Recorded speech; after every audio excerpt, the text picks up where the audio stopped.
Hi all and welcome again to my channel. Today I would like to welcome you to Transylvania. Transylvania is a gothic game of exploration for 1 to 5 adventurers ages 10 and up. In this game, the players will have to find a treasure in an ever-changing maze filled with traps and monsters and get out or be lost forever. Success, however, is not a guarantee. All players might be doomed to never see the light of day again. Depending on the amount of players, the game can last anywhere between 30 and 60 minutes. The game board is a labyrinth through which the players will have to find their way. There are 18 tiles which will be placed face down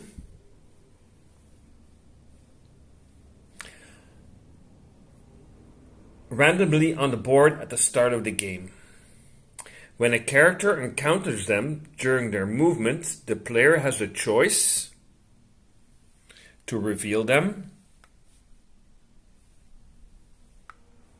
or not. When these tiles are flipped, they can reveal one of the following. One of the 5 monsters, a trap,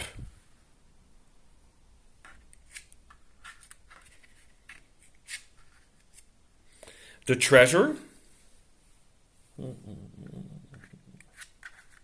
Here's the treasure.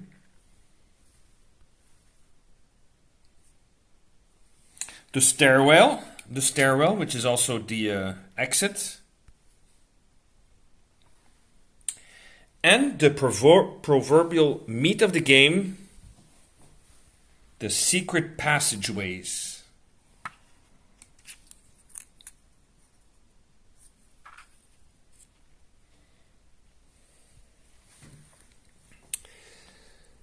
In Transylvania, the game board itself will change continuously, offering many headaches but also a very high replayability.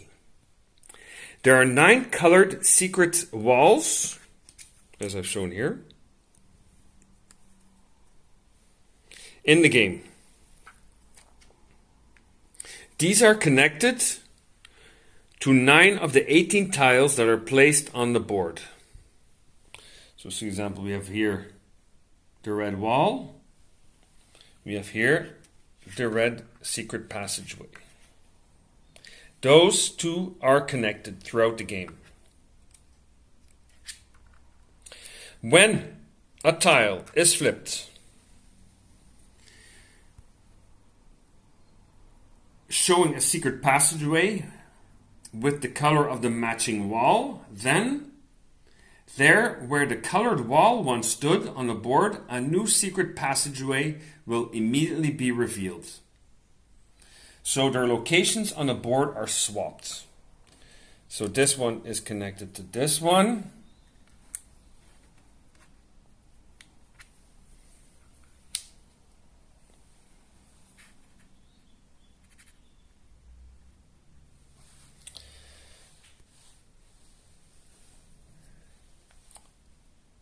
Secret passageway only remain accessible for a limited time. Once a character has passed through it, it immediately closes again. So say, for example, yellow passes through it, up like that, then it returns. Up.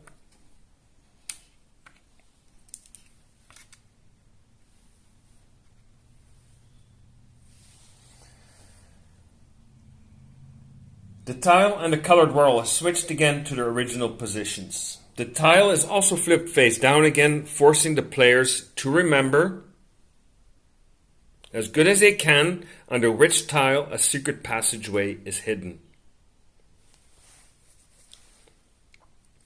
The changing of the board will often have as consequence that rival players will be stuck in the labyrinth. And if there's a monster behind them, that is obviously bad news. It is also a way to prevent the player with the treasure to reach the exit and win the game. So say for example, let me give me an example here. Say that yellow moves through the blue, finds the blue passageway. So we look for the blue door or the blue wall. There we go. So this one opens. There you go. And this one closes. You can place it there or you can place it there. Doesn't really matter. But say for example, yellow continues to move and he encounters the vampire. That is, of course, bad news. Because now the vampire monster will chase the yellow player. But the yellow player can't pass through anymore. So in all likelihood, yellow is going to be bitten by the vampire and then will turn into a vampire himself. But there's still a solution. Let's say, for example, yellow has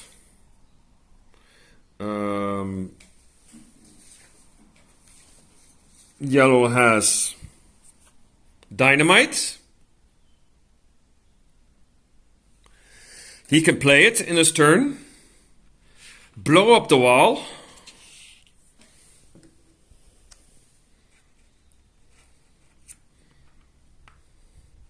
and pass through it.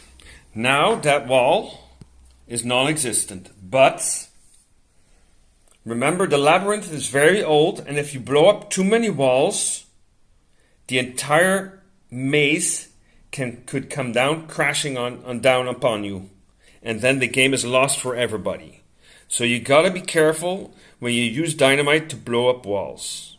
Everything can come crashing down. Now, movement. The players will have torches in their possession. Torches. To move around freely in the labyrinth. They roll a die, 3, and if they play plus one of these cards, then they'll be able to move around six spaces. But watch out. Their torches obviously can run out.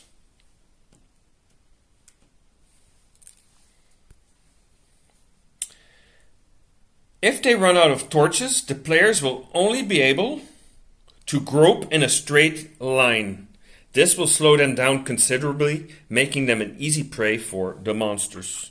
So say for example, yellow doesn't have any more torches. He can only move 1 because there's a wall there.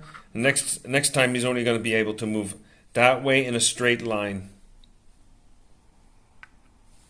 And then when he hits the wall, next turn he can go that way. But here he has to stop. And this is the maximum here. And that's the maximum there. So you will be limited in your movement. So make sure you don't run out of torches.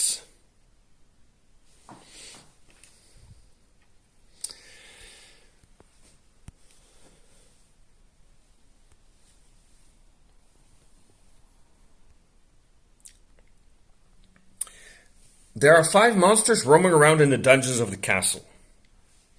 The creatures can't be destroyed, but they can be outrun or temporarily defeated. They all have their own strengths and weaknesses. So we have the vampire, which I already showed. The vampire, the bride. We have the werewolf, we have the skeleton, we have the ghost.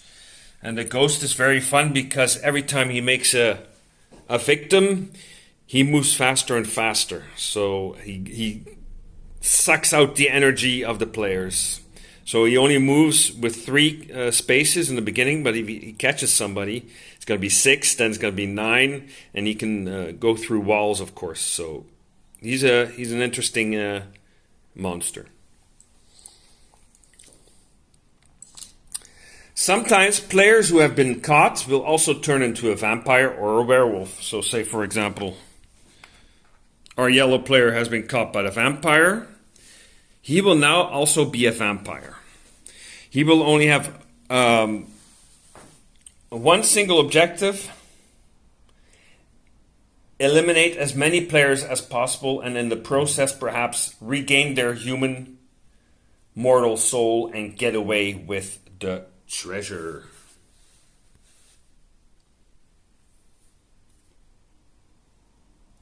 Obviously, since it's a game of Jason St. Just, obviously everybody can lose if the maze comes crashing down onto your heads, or if you've all been turned into a vampire.